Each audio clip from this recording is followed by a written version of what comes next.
Welcome back to this third tutorial in my 10-part series Get Started with Photoshop.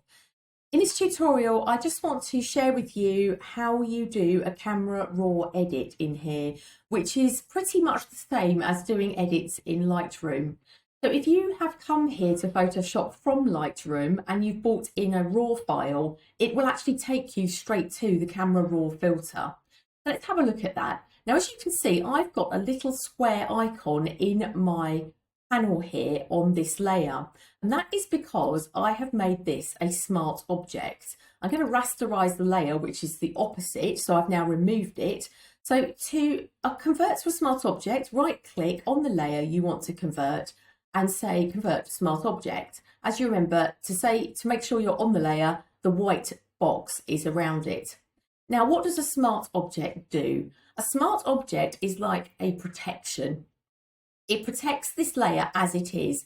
So if I actually reduce this right down in size and then pulled it back out again, it will maintain the pixels. Whereas if you did it without a smart object, when you size back up, you'll find you've lost a lot of detail. In the same way, when we apply a camera raw filter, which we're going to do by coming up here to the filter menu and saying filter, camera raw filter, what's going to happen, let's just demonstrate. What is going to happen is, because we have made it a smart object, in just the same way as using an adjustment layer rather than image adjust, we are applying something as a layer over the top. We are not actually changing the layer itself. So let me show you. So as you come in here, as you can see, many of these adjustments are exactly as you would see in your Lightroom panel. So let's just make a couple of adjustments, just something a bit obvious with the light. Just quickly over here on the right hand panel, this icon at the top gets you back to this main screen where you're adjusting the whole image.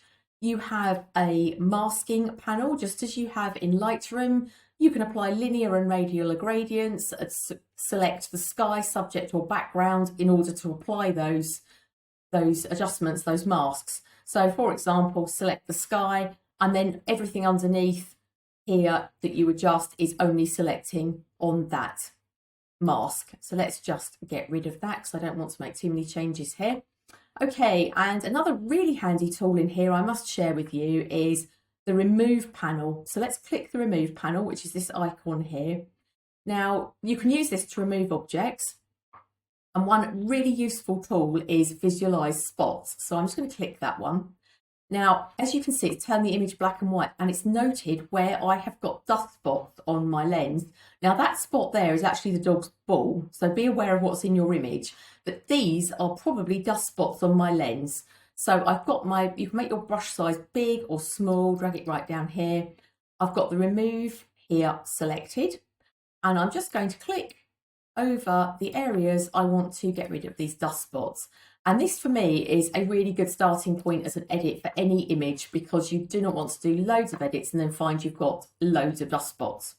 So I'm okay with that. Let's just come out. So the only adjustment we've done is we've changed the exposure a little tiny bit, and let's say okay.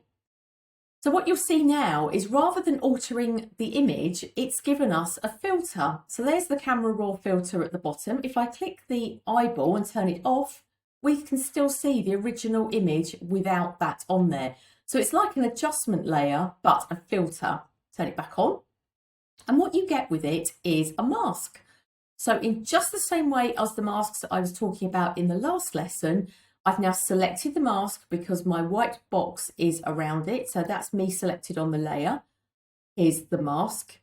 If I now grab my brush, which is already selected over here, as you can see, and there is my options panel for it. My brush is black.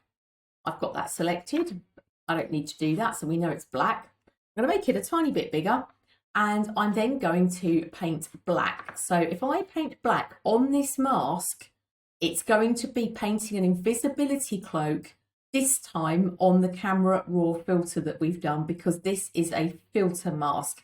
This mask is attached to this layer, but it's actually a mask for the filter. So if we just paint black, which is the invisibility cloak, we are painting out the adjustment we did to the exposure in this image. And this is how people paint light. So because I've removed some light, added light back in here, so I've removed the light I just painted back in. You can create light. So if I painted black down here, I've created a channel of light. So this is one of the uses for using these masks when you get into doing artwork in Photoshop. So I hope that hasn't confused you. So Smart Object really is just a protective guardian on that layer. It means you're not changing the layer, excuse me, you are creating a filter just the same as an adjustment layer, but it's a smart filter. And you can turn that filter on and off. You can apply a visibility cloak on part of that filter by painting black on your mask. If you want to reverse it, you could paint white. Oops, that's my fault, sorry. That's because I'm on my subject layer, not the mask. So I come down to the mask. Let's paint white, sorry, again. And paint white, and we are now getting rid of the black invisibility cloak that we've just painted over here on that filter mask. Okay, so now the filter is fully visible because the mask is nearly completely white. And as you can see, if you look over here, you can see where you might have little tiny areas that are still black. And if you're doing artwork, that can make an enormous difference. You might see a smudge or something and you can't understand what it is. You can come over here and look and see that you have invisibility paint painted on that mask or the layer, depending on what you're doing. Now, the other bonus here is you can come back in and adjust this camera raw filter. So if you wanted to, if you double click where it says camera raw filter, it will take you back in and there are the adjustments you made.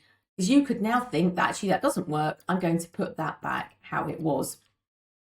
And this is really important if you're actually creating art and adding textures and other colours and other subject layers to your image. You might find that when you've done that, you need to come in and make some adjustments to your camera raw filter. So that's really important. And I'm just going to show you what happens if you haven't got a filter, if you haven't got a smart object filter on there. Let's delete it. So I'm going to rasterize this layer. That gets rid of my smart object. And to do that, I'm right clicking to get this menu up. So if I didn't make this a smart object, so there's no smart object icon there, and I came up and said, camera raw filter, please. And I made my adjustments. Let's bang up that exposure there and say, okay, come out. And what have I done? I've now actually made a destructive edit to my image. It's actually changed the image. If you realize immediately, Command or Control Z on the keyboard to step back. But obviously, if you've made 9 or 10 changes, you won't be able to step back far enough. So that's what smart objects are about. And that is also an introduction to your filter menu. And if you come here, you'll find you've got all sorts of filters for blur, brush strokes, making things look like a painting. You won't get the painterly effect that I would create by just using one filter.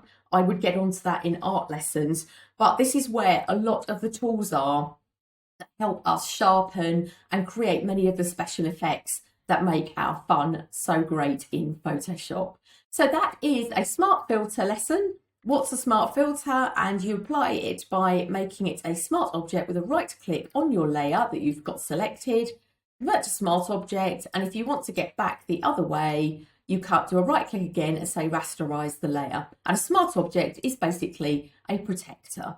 Okay, and don't forget your filters are here, and camera raw filter is pretty much the same as Lightroom.